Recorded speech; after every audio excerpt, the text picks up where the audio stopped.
Yeah.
Good morning, everyone. Welcome to today's webinar. My name is Jane Stevens. I'm the training manager here at Zolo. And yeah, welcome to today's webinar. We're going to be talking about buyers. So hopefully this means that you guys have, if you're new to real estate, you've completed your 5 leases and you're ready to get started working with buyers.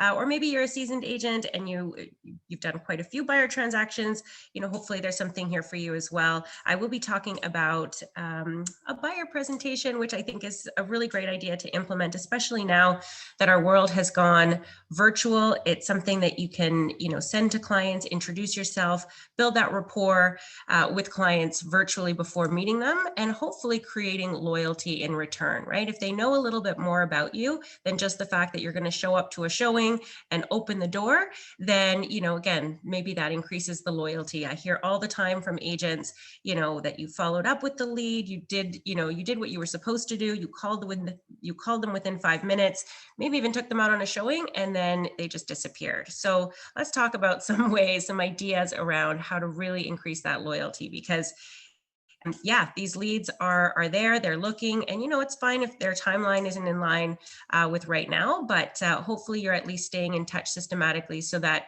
if they do go quiet for a little bit, they still keep you top of mind as their preferred buyer agent. So let's talk about it all, working with buyers. So first of all, where are you going to find these buyers? So of course, we're so lucky here at Zolo that we do have leads sent to us every single day. So you should be expecting 1 to 2 leads, but just keep in mind, if there are holidays, that slows down, there's certain peak hours and whatnot. So if you're not getting the 1 to 2 leads, I do find that, you'll probably get 3 leads in the following days. So just know that does, that does come in a fairly consistent way.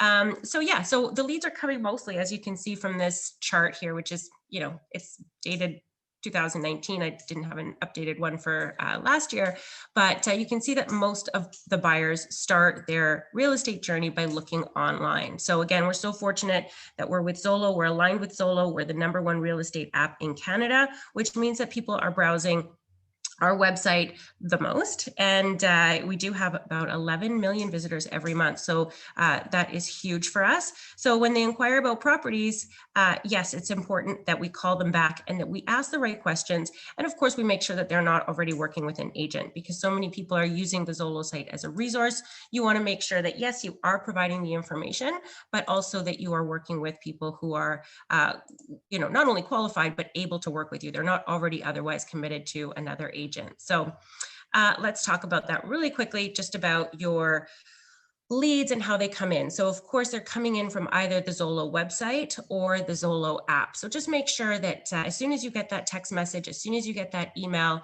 you're replying to people as quickly as possible and providing them with the information that they requested. I know right now the market is really, really competitive. And what they don't see when they're inquiring about properties is if the property is holding off on offers, So that's something really important that you can let them know. So when you're calling them back with information, do make sure that you have your MLS system open so that you can call people back and you can provide them with information more than what they're just going to see on the Zolo website. So, you want to have more information than just the list price. Of course, they may ask you right on the phone what you think of the list price. They may have an understanding of what the market is doing right now, seeing multiple offers, things going for over ask. And if they do ask you what you think of a particular property, also use the Zolo website as a resource. So even on your app, if you pull up a property, you can scroll through the different sections. All of the MLS information is there, but also there is a section called home value. So you'd be able to see there what this type of property should go for based on recently sold comparables. So that's something that the Zolo website is doing for you. So, you can talk about that. Definitely, you do want to be in your MLS system and researching that a little bit further to really give them an idea as to what a property might sell for. But as I said, again, if you're in your MLS system, you'll be able to inform those clients, those leads that are inquiring about properties, when they should be ready to submit an offer. So, if they're accepting offers tomorrow at 5, let's go take a look at it today, right? So informing them of those offer deadlines and how that's going to go. So one second here, I'm just getting some comments. Let me know if you can hear me okay. Hopefully you can. Yeah, I'll just keep talking. Hopefully you can hear me. There is a tool in your CRM called reverse search. So this is a place where you can go to find buyers. So just use this tool sparingly. If you use it too often, then the Zolo bot will shut you down. But just know that it is available to you under tools. There's something called reverse search, and you can put in a property, hopefully a property that maybe is in your area, something that you would really like to assist in selling, and you can plug in that MLS number into the reverse search and you'll see who has been looking at it. So again, just a quick note on the reverse search. There are a couple of icons that appear. Let me see if I have a screenshot of that. So there are a couple of icons that appear once you do enter the MLS listing and you click on find buyers. You want to be copying and pasting the MLS number into that search field. But I just want to show you the list that it generates. When you click on find buyers, you'll see some icons on the side of each lead. So just keep in mind that anything with a hot flame is a hot lead. So they've already inquired about a property. They've already been assigned to an agent who has hopefully already reached out. Whereas the green asterisk means that they are new to Zolo. So yes, they've been assigned to an agent, but they probably haven't been spoken to. So if you did want to use the reverse search tool, again, use it sparingly, but just also be respectful of the leads that are there. And if there has been a previous conversation with another Zolo agent, then yeah, just leave that alone. All right. So as I said, where do the leads come from? It's coming from the Zolo website, the Zolo app, and then of course you do have the reverse search available to you as well.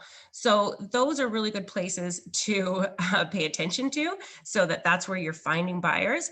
But in addition to that, you may want to also double up your efforts. So maybe you have a social media profile at the very least. Again, if you're brand new to real estate, I know some don't want to invest right away in a website, but have some sort of online presence, because if the lead is coming into your CRM, they're on the website, maybe they're on another real estate website, they connect with you, and you were first to the lead, you call them back with the information, and maybe you've scheduled a showing with them, and they're just going to Google you, right, and see, find out a little bit more about who you are, who it is that they're about to meet, right? And if you have no online presence, especially when you're with a tech-powered brokerage, you definitely want to make sure that you have some sort of online presence, and hopefully even some reviews that people will be able to see, so that they feel comfortable working with you as a recommended agent. So definitely have a social media platform. It does also generate buyer leads, which is the purpose of this conversation.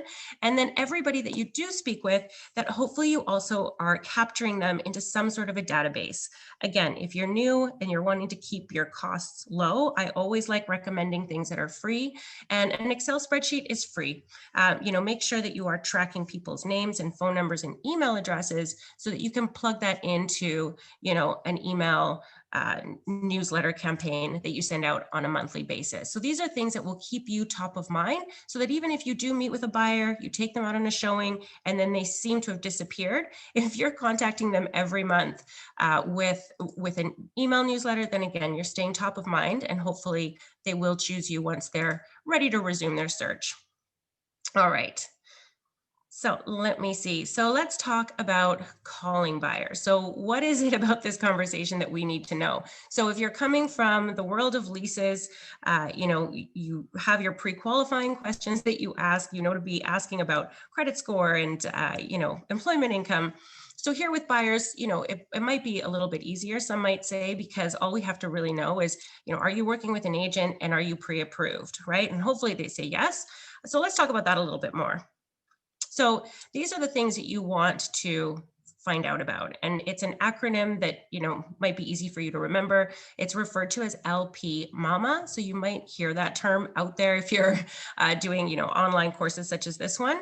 And what that stands for is location, price, motivation, agent, mortgage, and appointment. So those are really the things that you need to be asking. So in addition to this, of course, we have our our Zolo CRM. If you're in the client's profile, the very last section is qualifying. So if you clicked on that, it gives you a qualifying questionnaire, which basically ensures that you are asking these questions and that you're finding out this information. So what location do they prefer, right? And they may have several that they're considering, and probably their price point is going to determine if one area is more realistic than the other. So definitely talking to them about those two things. Super important to find out their motivation, because that goes hand in hand with their timeline. So, you want to know, are they moving because of, a school district? So they're probably wanting to find something before September. There are different reasons that might kind of indicate a timeline, but definitely find out what that is for your client so that okay, do I need to be scheduling showings this weekend? Or do I need to be just staying in touch with them for now until, they are really ready? Of course, finding out whether or not they're already working with an agent. And this goes hand in hand as well with, are you already working with a realtor? Have you already spoken to a mortgage professional? So, finding out those two questions is really important. And I'm going to say right here, because the next point is appointment. Even if they're not qualified, even if they haven't been pre-approved yet, but maybe they've disclosed a little bit to you about their down payment, that they know they'll be ready soon. They just haven't formally spoken to their bank. I know a lot of realtors will just maybe insist on the pre-approval, maybe send some mortgage brokers, some recommended mortgage brokers for them to talk to.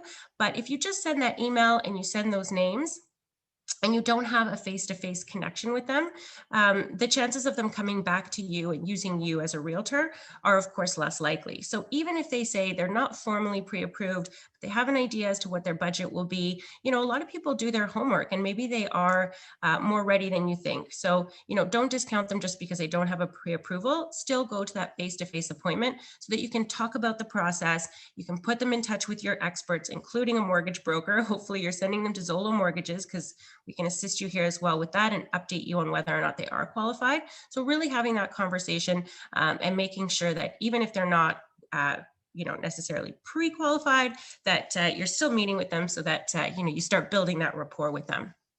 All right, let me just check on some comments that I see coming in here. Okay, I will, Vic, I'll answer that directly later. But okay, so pre-qualifying the clients. And then, as I said, really explaining the process to them. So for you to explain the process, you need to know it. So let's talk about the buyer's roadmap here. So there's a bunch of steps, and this is something that you might want to download, something that you might want to print out, something that you might want to bring out on showings with you so that you can talk to your clients about each of these steps. So as I said, of course, they want to be meeting with a real estate professional, right? What's it going to take to buy properties? So if they haven't been already pre-approved, then the next step, of course, after they've met with you, after you've done a consultation, maybe it's a virtual consultation, which we'll talk about in a moment. Once they've had that conversation with you, and they've hopefully met you, whether it's virtually or in person, maybe you've done a few showings. Now let's formally get pre-approved. Let's find out exactly what you can afford so that we can really narrow the search. We can target our focus. You're going to set them up on TREB, whatever your MLS system you're sending them properties that actually match their search criteria. At that point, you get serious about searching for homes, right? And again, depending on their timeline, maybe you're meeting them every weekend, maybe they're not in as much of a rush and you sort of, meet with them when something comes up. Whatever it is, you're searching for homes, you have a strategy together. And once they do find something that they like, of course, that's when an offer is made. So that sounds simple to say, make an offer, but of course there's so many things involved with making an offer. One of the recommendations that I love is to send this roadmap as part of maybe an email after your initial conversation, and then attaching all of the explain forms that make up an offer. So make up, the agreement of purchase and sale, the confirmation of co-op, definitely the buyer representation agreement, and the working with a realtor. So you want to know what forms are required, and you want to share those forms with your clients. And you can go to the OREA website, you can download these forms, which are explained, which means that every single legal paragraph that is in there also has, plain English, an explanation as to what each paragraph is about, so that when it does come time to make an offer, you're not sending them, 30 plus pages of legal jargon that they're not familiar with. So definitely walk them through the process, not just having this roadmap, but also documents, forms that you can share with your clients so that they can read it and, and become familiar with the paperwork beforehand. So once you are ready to make an offer, they're already familiar with that. You can negotiate on their behalf, talking to them about what that's going to take, and it's going to change depending on the market. So of course, right now we would be talking to our buyer clients about the fact that we are seeing a lot of multiple offer situations. So, how do we determine that? How do we know if it's going to happen? How do we know, how many offers are going to be submitted? And of course, as buyer agents, we won't know how many offers are submitted until we're actually in it. But you can definitely strengthen your offer, advising your buyers definitely to put something together that is strong, going in with your best foot forward right now, not necessarily expecting a second round. So really going in firm if possible. So going in and, you want to make sure that their financing isn't just pre-approved, but hopefully confirmed. So you can remove that financing condition. Hopefully you're dealing with a property where the listing agent has, done a pre-listing inspection so that they don't have to, go in blind, put an offer on a property that they haven't done an inspection on. So hopefully there's something that they can look at there. But if not, also talking to them about, other negotiation tactics. If there isn't a pre-inspection report, for example, and they really, don't feel comfortable going in without that condition, then that's definitely something that you can say, you know what, we can go in with a 1-day condition. We are going to go in with the inspection, the clause.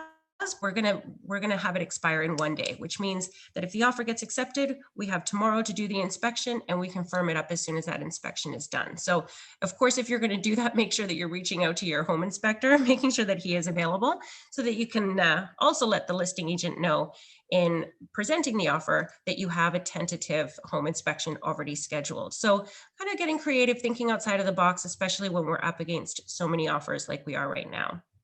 Hopefully you get it accepted. So definitely talking to them about what happens next. The next step, of course, would be similar to a lease lead or a lease contract. They must deliver their deposit. So talking to them about what that is, making sure they have the funds available. Again, you don't want there to be surprises along the way. If they're surprised about something, it's because you didn't explain it at the beginning. So you want to make sure that you have something like this, that you can walk your clients through each of these steps.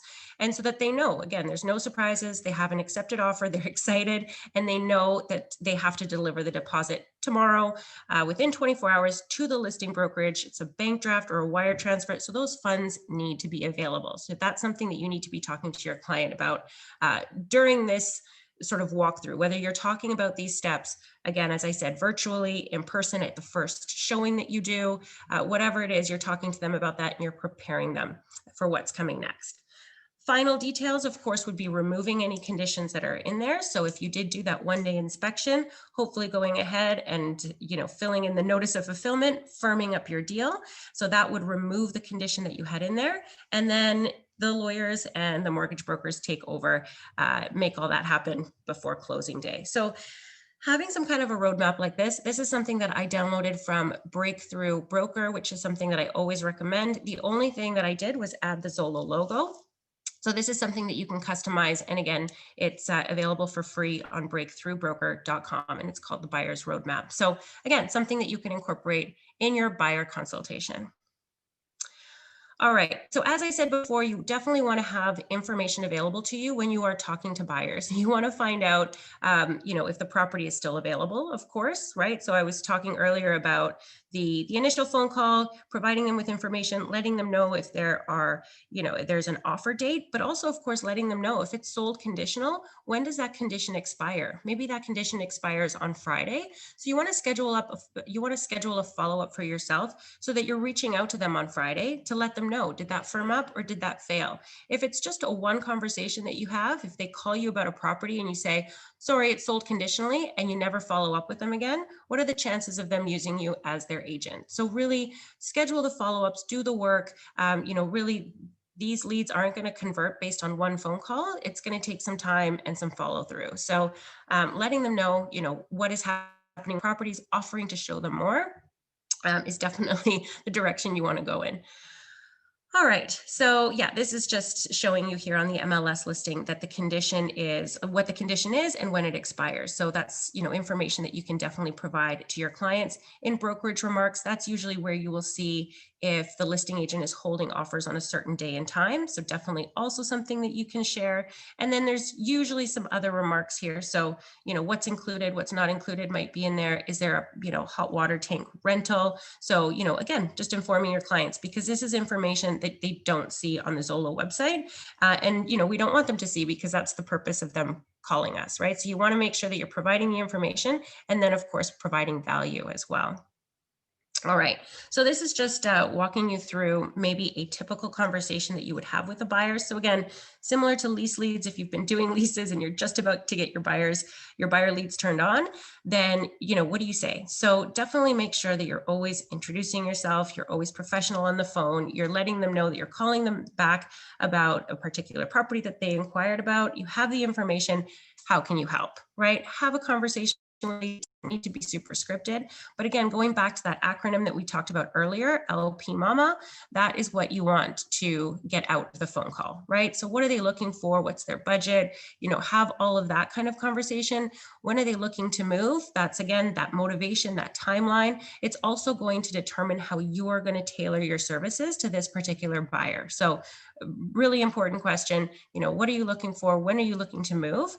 And then, are you familiar with the buying or renting process? So we're talking about buyers here. So this is a great opportunity now for you to talk them through that buyer's roadmap that we just talked about, maybe, in a less formal way, but just letting them know what to expect, asking them if they've been, pre-approved, so what sort of where to take them in the process. And then, scheduling a few showings, go out, meet with them, meet face to face, have conversations. And as I said before, if they're not pre-approved, you can let them know. You can put them in touch with Zolo Mortgages. But so definitely finding out here what they're familiar with and explaining the process to them.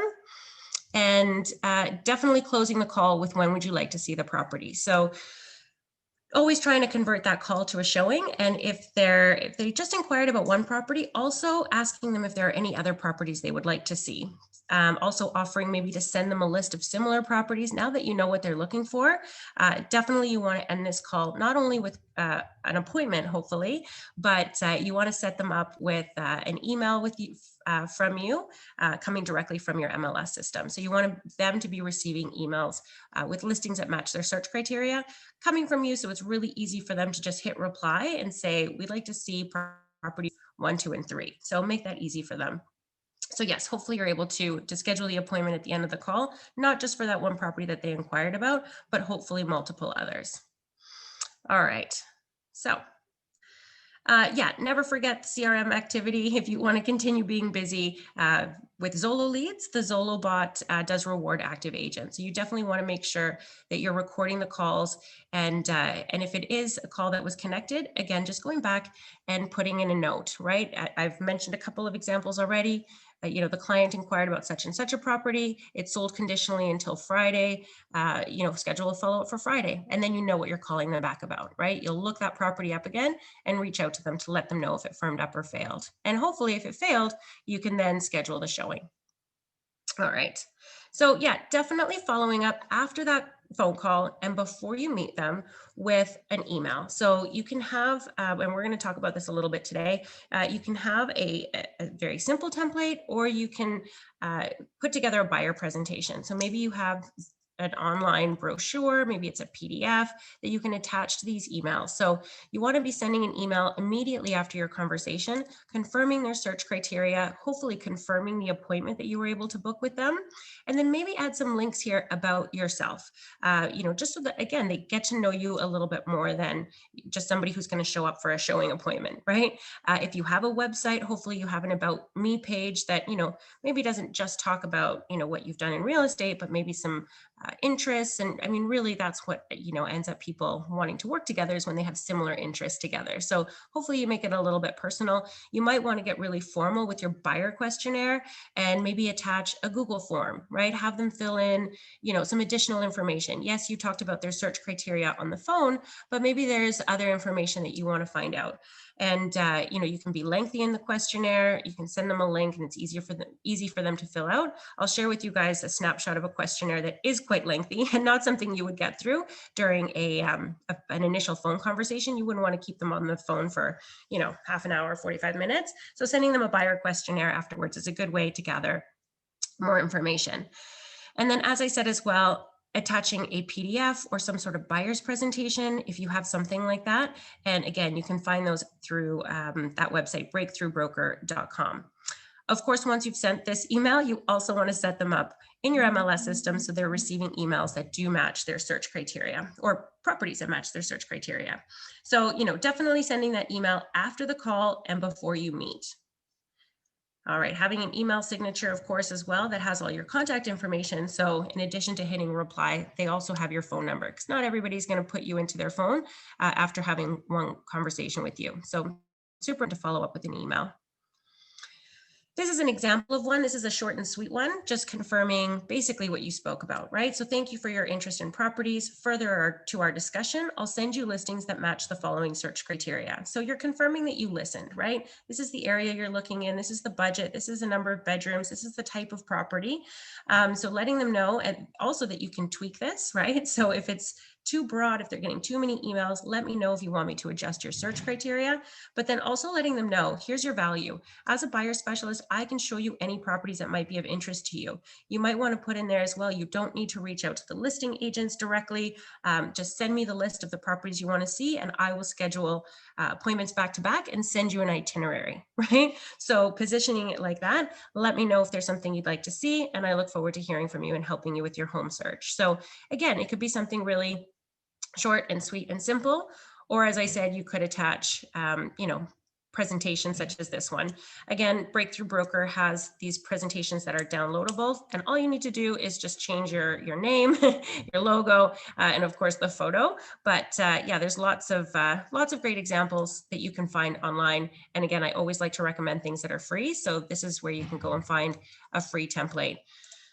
Let me just see. Yeah, if you want copies of these, it's not really a copy that I can send to you. Just go to Breakthrough Broker and search for buyer presentation. So that's something that just explains to them what it is that you're going to do for them. All right. I do have some snapshots coming up here of what might be in a buyer package. So again, have an email that you send right after that conversation, but then also, you might want to bring some things to your actual showing. I would like to suggest bringing the MLS listing so that you have all of the information that's not visible online on your phone. You have that printed out. And then you may want to bring, for example, that buyer's roadmap that I shared at the beginning. I think that's a really great thing to put in a buyer presentation or a buyer's packet or a buyer's guide, whatever you want to call it. But there are, of course, some other, fun things that you can include in there. The questionnaire I mentioned, that's something you can find again on Breakthrough Broker. Maybe a house hunting checklist. Maybe, a coloring sheet for kids if they're bringing their kids with them to showings. So you might want to have a cheat sheet of real estate terminology. Once you start thinking about this, you start, I think the ideas start coming, and, it would probably be too much to print out, unless you wanted to pre-print a whole bunch of them. But, it's probably best to have some sort of virtual buyer's guide that you can easily email out. And like I said, the questionnaire is, probably easier for them if you send it to them in a Google form that they can just complete online. So, oh, the buyer representation in plain English. Yeah, you can also, so again, that's a great example of something to include in your buyer presentation, but maybe not something that you necessarily want to print out. And you can find those explain forms on the OREA website. So, or even if you just Google explain forms Ontario, that will probably come up. So, yeah, easy to find. It's on the OREA website there. So yeah, so this is just things that you might want to include in the buyer's package, such as, an about me page. What are your services? What's your process? So the process being that, buyer's roadmap at the beginning. Of course, you could make it fancier, you could make it longer. But I like to suggest things that are, also easy to follow. Your MLS information sheet, that buyer's roadmap that I showed you, and then bring the buyer representation agreement and working with a realtor with you. I think that's such a power move when you're meeting clients, especially if you've done all this work. You've had an amazing conversation with them initially, you've sent them this email, you've set them up in your MLS system, you're taking them out on showings. Now talk to them about this buyer representation agreement. If you get a commitment from a buyer at this stage, then you're doing something right. I know for a lot of realtors, a lot of us, we wait until that first offer before we ask them to sign a buyer representation agreement. But ask for it up front so that you know that you are committing your time to a buyer who's committed to working with you. So, yeah, definitely you want to include that with your on all your showings. Have blank buyer representation agreements with you so you can sign those on the spot. And then, yes, the explain forms that you were asking about, you can find them at orea.com. Yeah, my pleasure, no problem. All right, so this is the questionnaire that you'll also find on Breakthrough Broker if you go over there, and you can see it's quite lengthy. So you have the opportunity here to get more information from your buyers. Again, you're probably sticking to that LP Mama acronym when you're having those initial conversations with your clients. But then if you did want to gather some more information, you can see here that again, you can put this into a Google form and ask your clients to let you know what features do you or your family members require. There are a bit of more details that you can get, right, and more space for them to answer as well. All right, so yeah, lots of different questions here that you might want to ask, and creating it on a Google form, I think, is just really easy for them to complete. These are the OREA forms that I've mentioned. So this is what they look like. It's a blank agreement of purchase and sale, and they have writing in red that basically explains exactly what this form is all about. And it does break it down as well, and it explains particular paragraphs. So the deposit, for example, it tells them right here, a deposit is typically submitted by a buyer on the purchase of a property. It demonstrates the buyer's sincerity and good faith. I mean, you would probably be telling your client, or you want to tell your client, that that's typically around 5% of the purchase price. Different areas will be different. So you definitely want to, advise clients on that as well.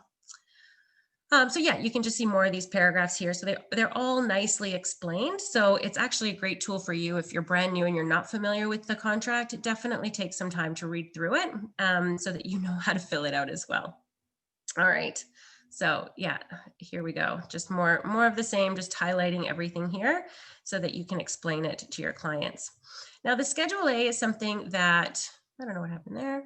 The Schedule A is something that you prepare when you are submitting an offer. So again, much like an offer to lease, when you're preparing that agreement of purchase and sale, you're preparing a Schedule A, which gets attached to the offer, and it's already auto-populated for you in web forms. We've put in some pretty standard general clauses, but of course, always know what it is that you're submitting. So read through your Schedule A. You may have your own Schedule A that you create. You take what we've given you, and maybe you add some other clauses that you want to include. But of course, if the property has something unique about it, say for example, a pool in the backyard, you may want to refer to that in your Schedule A. So there's standard clauses in there that you can just add in web forms. So reading through that, the status certificate would only be applicable to like a condo building. So just know that that wouldn't be included if it was a freehold property. So that's something to know about the Schedule A. That might be different between a condo and a freehold. All right, so let me see if I've got questions or comments coming in. Feel free to chat with me. So far we've talked about that initial phone call. We've talked about, buyer presentation. So really, showing that you are a professional realtor. This is what you do. This is what you know, so that now you can take them out on showings. They already feel, hopefully, these leads feel that they know you a little bit better than as if you had just ended the interaction with that initial phone call, right, and just gone straight to the showing. So really nice to have that in between. But yes, now that we are arriving on the showing, we've scheduled we've booked the showing directly with the listing brokerage, or we've done an online appointment, and we're showing up. We're showing up on time. We're showing up organized. I like to, enter these showing appointments in my calendar. I use Outlook. So this is just a snapshot of my Outlook screen. And basically I put in there that it's a showing, and I put in the client's name, and I put in brackets the status of this appointment. So have I booked the appointment? Am I waiting for the lockbox code, or do I have the lockbox code? It's basically kind of how I stay organized. And then of course, I also like to have the link to the property on the Zolo website, so that when I am there at the property, I can easily pull up the information without having to type in the address in the Zolo app. And then I also like to have the listing brokerage and the listing agent's name there as well, because it never fails. The times that I forget to do that, that's when I can't the lockbox, or the lockbox code isn't working. So, it's nice to know who to contact. Again, hopefully you're showing up not just on time, but early, so that you can locate the lockbox, especially if it's a condo building and you're having to find the lockbox. It's not as easy as, on the front door. Hopefully you're giving yourself enough time so that, you are showing up, it's professional, you're organized. And like I said, if you can't find that lockbox, you know who to call right away to get the information. So yeah, once you do have your showing confirmed, oftentimes the lockbox code will be given, and then you'll probably have some sort of message that says all usual. So just know that that means, of course, you're showing up on time, you're bringing your business card. So have your business cards ready, one for your client, one to leave on the property to confirm that, yes, you actually showed the property. So, that's what all usuals means. It usually means turn off lights, but right now, with our showing restrictions due to COVID, we just leave everything as is. Lights on, doors open, so people can see things without touching. And of course, you want to make sure that not only are you removing your shoes right now, but you're bringing masks, bringing gloves to those showings. So come up prepared so that if your clients forget, their mask, for example, you have some that you can give away. All right.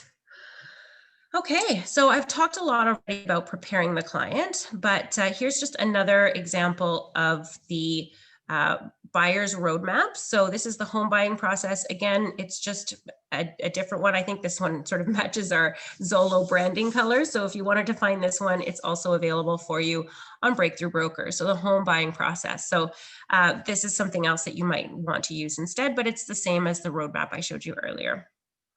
Yeah, definitely asking for the BRA and the working with a realtor. Hopefully you're able to get that signed. If not after the first few showings, that first appointment that you have where you've shown them 2 or 3 properties, hopefully you've introduced it enough that you can get it signed the second time. But as I said at the beginning, I know for a lot of us, we wait until we have that offer in place before we get that BRA signed. But it's really nice to know that you're taking the time to work with clients who are also committed to working with you. So yeah, the buyer representation agreement, once you do get this completed, just a couple of quick notes. Oh, I thought something was going to appear there. Just a couple of quick notes. When you are representing or you're working with, let's say, a husband and a wife, you may want to put the buyers in there as, instead of John and Jane Smith, you may want to say and or, just because if they end up going somewhere else, using another agent, buying something that you were, meant to work with them on, and they just put it in, one spouse's name, and your buyer representation represents both spouses. I've been told that's a legal tip to put in your buyers with the and or. So it would be John and or Jane Smith, whatever it is. So that's a little tip for the buyer representation agreement. In addition to that as well, making sure that you are specific with your geographic location. So it's not enough to say GTA, that would be too broad, and basically it would void your buyer representation agreement. It wouldn't stand, it wouldn't hold any weight. So you want to make sure that you're picking your geographic location and you're being specific. Mississauga, you can pick multiple, you can say Mississauga, Oakville, Burlington, but do be specific. All right, okay. Yeah, it showed up that time. And then, of course, making sure that this is signed properly. I know that this form and the not only the agreement of purchase and sale, but the agreement to lease as well. I know that these signature pages can be confusing. So just know for this one that you have to sign it in two places, and your buyer has to sign it in two places. So definitely true of the agreement to of purchase and sale as well. It's kind of a messy signature page, so do become familiar with it so you know where you're signing and where your clients are signing. All right. Okay, so let me see how we're doing here for time. So preparing the offer, let me just see. The BRA, sorry, I'm getting a question here. You wanted me to repeat something about the BRA? Let me know what that was. The BRA, what I mentioned, I'll just quickly review, is when you're working with two buyers that you have the and or in between their names. And then I also just mentioned to be specific about your geographic location. Hopefully that's what you wanted. All right, so let's talk about preparing the offer. Let me just check in on this comment. Awesome. Okay, my pleasure. Okay, so preparing the offer, reach out to the listing agent, make sure that the listing agent knows that there's an offer in the works, because if they have an offer that they're already negotiating, maybe close to, signing back, you want to give the listing agent a heads up pretty quickly that you are working on an offer and they should expect an offer shortly from you. Also take the opportunity to ask questions. So what's the preferred closing date? If it isn't already on the MLS listing, find out what it is. Are they flexible? Hopefully you can get your buyers to at least agree on their preferred closing. Asking them if they do have a pre-listing inspection so that hopefully you can go in without that condition. Asking them if they want to see, if it will improve your offer if you send the deposit herewith. So that's something we haven't talked about yet, but that's another alternative. Instead of having the deposit delivered in 24 hours, you ask your clients to go to the bank, get the bank draft for 5% of the purchase price, and have them send you a picture so that you can submit that photo with the offer at the time of offer presentation. So, asking the listing agent if that will make any difference, and hopefully it does. Hopefully your clients are able to do that. So yeah, just making sure that you're working with the listing agent. It's not personal. It's making sure you're both trying to bring this deal together. So finding out what needs to be done in order to do that. So definitely be friends with the listing agent. Be prepared to negotiate. Well, I mean, right now it's definitely a seller's market, multiple offers on properties. So, we're probably not negotiating price too much. So many things are going for more than ask, but maybe negotiating, as I mentioned before, that example of having a home inspector, right, come in a day. So you're going in with an inspection clause, not ideal, but at least it expires in 1 day instead of the typical 5. So definitely have your clients available. I think we've all had that happen, that you have an offer in play. It's set to expire at 7 and that you've told your clients that, but suddenly, work has come up and they're no longer available. And that's really tricky. You need to make sure that your clients are available because every change that is happening, they need to authorize. So make sure that they're at least available by phone. Yeah, I'm getting a comment, 71 offers on one house in my area. Yeah, absolutely. That is crazy. I haven't seen 71, but I think the most I saw was 49, which is also just insane. So yeah, sharing. It is a crazy market out there. So you definitely want to be working with clients who are, kind of prepared. So yeah, 25 offers as well on a property. Yeah, absolutely. It's a crazy market right now. Let me see, I've got some other 45 last week. Yeah, it's just absolutely crazy. It's hard. It's disappointing for, buyers who, are trying to stay within a budget. They're trying to find something and, they're really getting blown out of the water. I've heard, from other agent stories as well, where, they did have a firm offer. They had a buyer who was willing to go above and beyond, it was over ask, and the winning offer completely blew the comparables out of the water. I think in that situation, the property was listed for $749 and it went for $905. So, I mean, the comparables were nowhere near that. And, if you have somebody who's, yeah, like I said, paying cash and they don't need to worry about the financing, the appraisal, then, yeah, we're seeing that happen. So it is really crazy, but hopefully you're able to Again, explain to your buyers what is going on so they're prepared for it, and you can share with them your strategy on how you're going to best position their offer. And you know what? Hopefully they do when the first round. Maybe you have to take them out a second time. Maybe you're putting offers in a few times before they actually get theirs accepted. You may have buyers who are going to sit out right now, right, and wait for things to calm down before. Things maybe calm down in a few months. Will it? Nobody has a crystal ball to know exactly how things are going to go, but it can't stay crazy like this forever. So, yeah, definitely, if your clients want to sit out, then that's something that you want to talk to them about and be a part of, right? Be a part of that decision and strategize, and reconvene in the spring when there's maybe more inventory. So, definitely having those conversations. You are their partner in this real estate journey, not just their agent. But so yeah, if they're not ready to buy now, or they're just not prepared to go over ask, then now is not the time for them, right? So having those tough conversations too. Um, yeah, so I'm getting a comment here. How about if a buyer wants the listing agent's contact information and bypass us? What are we supposed to answer at that point? So great question. Definitely there's a bunch of answers that you can have prepared for when that happens. Oftentimes people will ask, are you the listing agent, right? And I like to redirect the conversation. I like suggesting maybe that instead of just saying, no, I'm not the listing agent, that you say that you're a buyer specialist. And so again, showing your value, what you're going to do as a buyer agent is you're going to walk them through the process, and you're going to schedule multiple properties all at once. So instead of them having to contact each individual listing agent and scheduling, appointments that just don't line up, they can use you as a buyer specialist, and that you're taking all of the legwork off, right? So you're helping them with that. And then if you feel like there is somebody who's just really only interested in speaking to the listing agent, if you do have the opportunity to show them a property, get that buyer representation agreement signed up front or as quickly as possible, if you feel like there might be some disloyalty there. But I mean, the listing agent's contact information, I mean, if they really insist at the end of the day, we can provide that to them. It is available, but try to win the business. Definitely let them know what it is that you bring to the table and how you're going to be representing their interests, whereas the listing agent is representing the interests of the seller. So lots of ways that you can handle that for sure. Great questions, guys. Let me see, I've got another comment coming in about bidding wars. Yeah, so bidding wars, it's hard to say. I mean, do you think the bidding wars will be less in a few months? Yeah, I mean, with when we're talking about examples of 71 offers, let's say this really to our clients. Come spring, the inventory does increase.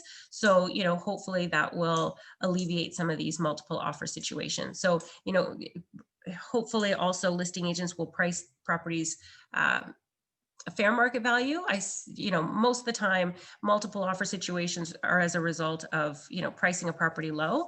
But yeah, hopefully, listing agents will price right. Maybe they get 2 or 3 offers, but not the 71 that we're seeing or the 49 that we're seeing right now. And in the spring, hopefully with more inventory, there will be less of these, multiple offer situations. Absolutely. Yeah, my pleasure. So in talking about buyers, then we definitely have to be familiar with how to check comparables. So we want to be familiar with this process. You want to be going into your MLS system. So this isn't something that we do with leases. So again, if you're coming into the world of working with buyers, then it's this is going to be different for you. So you definitely want to be checking comparables. If it is a condo high rise, that's always great because there's lots of comparables to look at. And, you can set your search criteria to hopefully capture all of the buildings that are part of that complex. So if it's tower 1 and, tower 2 and 3, make sure that you're capturing all of those in your search so that you can find out, not just what's happening in that particular building, but the sister building right next door, right? Obviously, you're not putting in price here because that's what we're trying to figure out.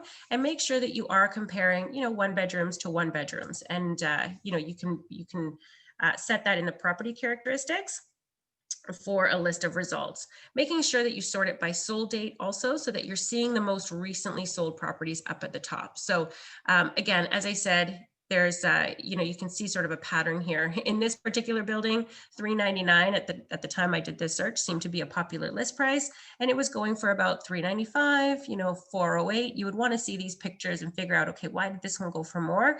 So definitely don't just send them.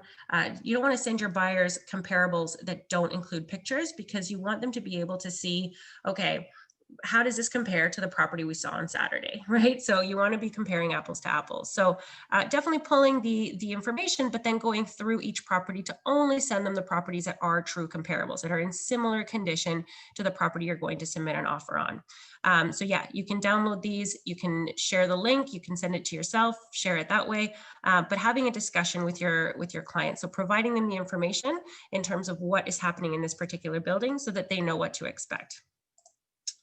Let me see. Oh, okay, I have a great question coming in. I'll get to that in 1 second here.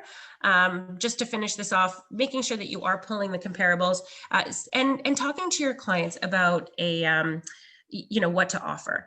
And I know that this is the tricky stage, right? What are you going to suggest? I like to have, again, as I said, I like to suggest a conversation with your clients. This is what the comparables are showing. This is what the market is doing right now. What are you comfortable offering? Do you have a price point in mind? Again, we're not, I know sometimes we're expected to have a crystal ball, but we unfortunately don't have one. Especially in a market like this, we may have, our educated guess as to how much something will sell for. But, when you have a property listed for $749 in that example that I used, and it sold for $905, that was much more than anybody could have expected. The listing agent was quite happy, but we can't always predict. So especially in a time like this, stay away from any assurances, right? That I think you should offer 830 because that's what it's going to sell for, right? What if it doesn't, right? What if it sells for 905? So or 799? We don't know. We can provide the information, make an educated guess, but have a conversation with your client. So based on this information, based on these comparables, and considering what the market is doing right now, let's have a conversation about what you're comfortable submitting an offer on, or how much you're wanting to pay for this particular property. So that's really what it's going to come down to right now with what we're experiencing. So in preparing the offer, of course, you want to be downloading all of the forms. And really, I'm not going to get into the details of the actual preparing an offer. Usually on Wednesdays, I do a new agent orientation, and I focus solely on web forms. So what I'll do this week is I will do a buyer transaction, so you guys can see how the actual filling out of the paperwork happens. So we can talk about that on Wednesday. But this is really to set you up for that. So before you actually get to typing out the forms, this is all the work that you have already done with your buyer leads.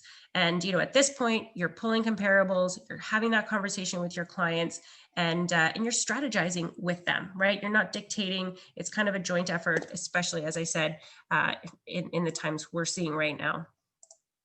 Let me just see if there was anything else I wanted to share. Everything else, it really is web forms related. So I will talk about, as I said, the actual preparation separately, but let's just jump ahead and I'll just finish off with this. So once you have prepared all of your offers, all of your paperwork, then that's when you're going to present to the listing agent. So hopefully you've already had that conversation with the listing agent. You've written an offer that is, let's go with firm. Let's say we have a firm offer. We're giving the sellers the date that they want. So that's a really great offer. Go ahead, send it by email. That's how we're submitting a lot of these offers now. We don't really have the opportunity, especially right now with COVID, to present in person. So it's going to be done electronically. Prepare the offer, send it to the listing agent, and really make sure that you're sending it in an organized way. So all you're doing is you're sending the agreement of purchase and sale and confirmation of co-op. Obviously, the buyer representation agreement and working with a realtor, those are for you. But introduce your clients. Maybe even ask your clients to write a buyer's letter. Why do they love the property? What is it about that property that they can see themselves in, right? Have them write an intro letter, because the information actually that you gather from your clients when they do that is more than you would ever know. So ask them to do that. If they don't provide something like that to you, then do your best to what it is that they loved about the home. Maybe this is the neighborhood that, they grew up in and they want to start a family in the same neighborhood that, they have their childhood memories in. Whatever it is, sometimes, people will relate to an offer. And especially when there's so many, maybe they'll, if it comes down to, the same price, a few offers around the same price, maybe it'll come down to something personal that you included in your offer presentation. So create the offer email. You can highlight the details of the offer if it is a good offer. If it's not, then you may want to add some comparables as to why you're offering something lower. But in this case, just given the market that we're in, I'm going to assume you're submitting strong offers and you're highlighting that in your email, in your listing, in your offer that you're sending to the listing agent. All right, so let me get to these questions because I love it when you guys talk. Multiple offers, we're going to do a whole other session. And I think actually that's quite timely because that's really what we're experiencing. So let's not talk about that today because that's a whole other hour webinar. But just quickly, I'll just, before I get to your comments here, once you do have that offer accepted, hopefully you beat all the 70 offers that you were up against. And this is just a quick reminder that you would have to you'd probably have a firm offer in today's market, but if you had that inspection clause that expired in a day, hopefully you do the inspection and it's passes. Not that there's a pass and fail with a home inspection, but the clients are satisfied and you can go ahead and complete a notice of fulfillment of condition. So that's going to firm up your offer. And then last but not least, I'm just going to share this closing checklist with you. So once you have an accepted offer, you want to share that, of course, with everybody, making sure that everybody has a fully executed copy, making sure that that deposit check gets delivered, making sure that mortgage brokers have what they need, inspectors are lined up. And again, if you did have that condition, making sure that the paperwork is completed, within that timeline. So if you did have that inspection scheduled for a day, you need to be delivering the notice of fulfillment within a day that it's been done, it's been fulfilled, your clients are satisfied, and it's a firm deal. So all I'm going to say right now, don't forget to go into your CRM, update your deals, and of course you would update or upload all of your documents to web forms. So let's get to your questions because I love when you guys talk to me. All right, so, okay, let me see. I've got to scroll up. Okay. Okay, so yeah. Okay, this is a topic as well. This could also be another webinar. Can we offer cashback commission share upfront to the buyers as one trick to get the deal done through us? Buyers are quite smart these days. They know well what's going on in the market, how to initiate this with them. Great question. So I know I've actually been chatting with some agents this past week about this, and I know it's frustrating. We get asked for 50% of our commission. It takes sometimes a long time to get everything done, and then to be asked for, cash back can be a little bit frustrating. Hopefully this isn't a request that is done at the last minute when you're sort of at the offer stage and you've spent all this time. Make a decision, whether or not you're going to provide this. Yes, there are agents out there who do it, and you may lose the business if you decline. But you know what? There are lots of agents out there charging 2.5% and they're showing value. So, I've talked here about having a buyer presentation. If you're presenting yourself as, knowledgeable and professional and, you're adamant on your 2.5%, it works for other agents. I'm sure it can work for you as well. Having said that, make a decision about whether or not you're willing to lose the business because there are other agents who will provide the cash back. So maybe have something that you are prepared to do.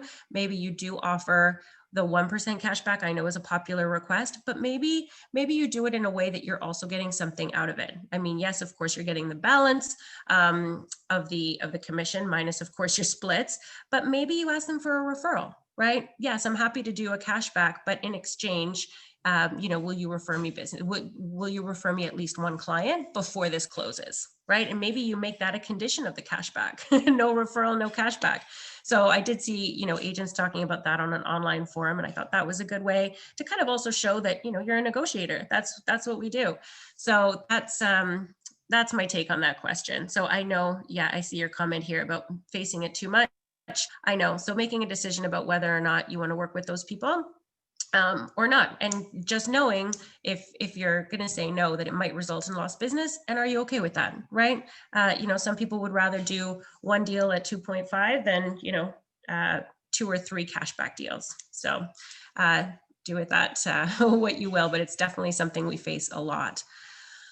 Okay, so another comment here. I had one lead getting mad at me for not giving her solid answers. I told her that in general in the GTA, there are bidding wars and most houses are sold over asking, but some sell under. Great point. I had somebody say that my answers were fluffy the other day. And it's true, right? Like they want solid answers. They expect us to have a crystal ball, and really inventory will go up in the spring. Hopefully that means multiple offers will go down, but we don't have a crystal ball. So, hopefully, you're just able to share stats. Like, some people need real data, and they don't just want these fluffy answers. So fine, let them know this is what we're seeing. I can send you some stats. I can send you some articles. And maybe you just have that in your arsenal, right? So that you can answer those questions maybe in a more concrete way. Again, without knowing the future, at least having some stats that you can share. Is there a way that you can see Hamilton listings with Treb?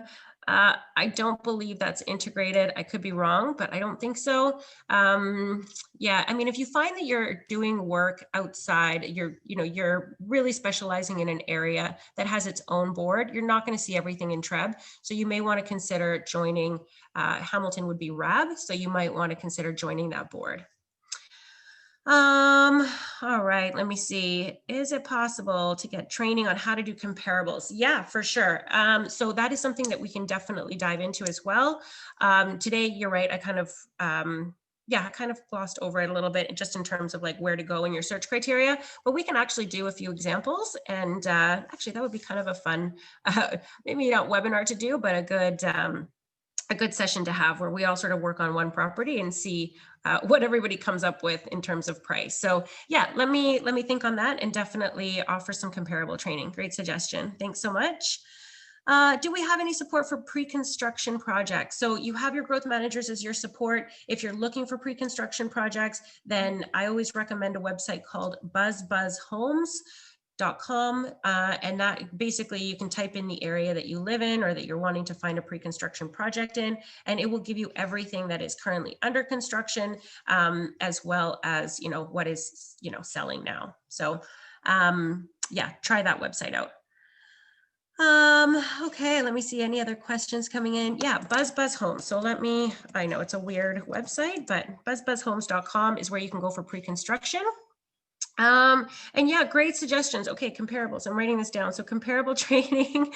And if there's anything else you guys want to see, definitely multiple offers is a topic we should probably do soon. So I might even change up the calendars to introduce that. So thanks so much, guys. Let me know. Okay, I have a comment here. They don't even call you back. Not sure what that's in regards to, but yes, you're right. Some buyers don't. And that's why it's really important, hit them up with an email, send them your virtual buyer presentation, make sure that they see value in using you. And, you introduce yourself, as I said, virtually, so that hopefully they do call you back. And you know what? It's the nature of things. Hopefully you have captured at least their email address so that you just put them in a bucket and you send them an email newsletter every month to that bucket of buyers who have kind of disappeared. They were thinking about real estate. Maybe they're just not ready right now. And maybe they will be ready in 6 months.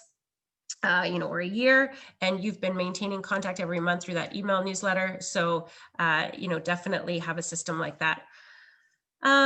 When do you dump them in your CRM? Yeah, so I mean, you can always mark a lead as never answers. So if you've tried them a bunch of times and it never answers, you're not really dumping them. You are marking them dead with an explanation.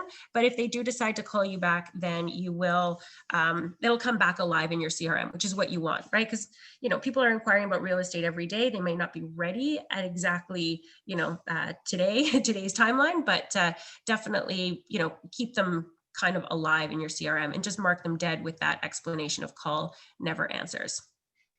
All right.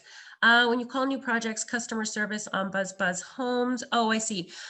Well, no, actually, so on Buzz Homes, you will see agents, I believe, who advertise on there. But if you click on the actual developer, it'll take you to the developer's website. So yeah, BuzzBuzz Homes is a great resource to find out what's coming up, what's available, but you might want to actually click on the developer's website to get the real contact information for their sales center. So yeah, there might just be an extra step there. All right. Okay. Well, that was awesome. Thanks for chatting with me. And if there are other questions or suggestions, feel free to reach out to me, james.stevens@zolo.ca. I was going to give you a different email address. But yeah, my pleasure today. Thanks so much for interacting. And I will see you on the next webinar. Thanks, guys. Have a great week. Bye.